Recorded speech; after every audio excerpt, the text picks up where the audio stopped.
রাজশাহী শিক্ষা বোর্ডে এসএসসি পরীক্ষার প্রথম দিনেই অনুপস্থিত 1750 পরীক্ষার্থী। অনুপস্থিতির হার বিগত বছরের তুলনায় বেশি। এ শিক্ষা বোর্ডে 2020 সালে পরীক্ষার্থী ছিল 2,292 জন। 2026 সালে কমে পরীক্ষার্থীর সংখ্যা দাঁড়িয়েছে 1,77,709 জনে। গেল 6 বছরে কমেছে 22,476 পরীক্ষার্থী। গড় হিসেবে প্রতি বছর অন্তত 3,746 পরীক্ষার্থী কমেছে।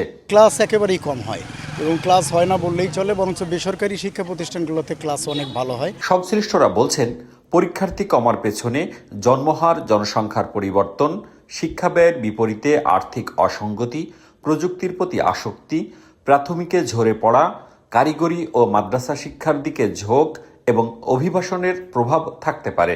মাঠের অপর্যাপ্ততা, এজন্য পরীক্ষার্থী স্টুডেন্টরা করে কি, ওই মোবাইল নিয়েই পড়ে থাকে। শিক্ষা বোর্ড বলছে, শিক্ষা ব্যয় বৃদ্ধির অন্যতম কারণ কোচিং বাণিজ্য। কোচিং বন্ধে উদ্যোগী হওয়ার পাশাপাশি পরীক্ষার্থী কমে যাওয়ার কারণ খুঁজতে গবেষণার কথা জানান সংশ্লিষ্ট কর্মকর্তা।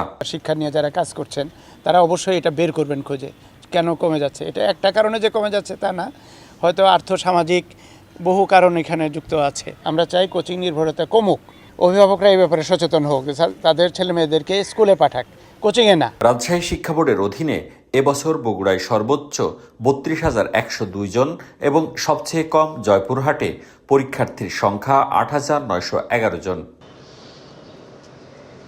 মওদুদ রানা, সময় সংবাদ, রাজশাহী।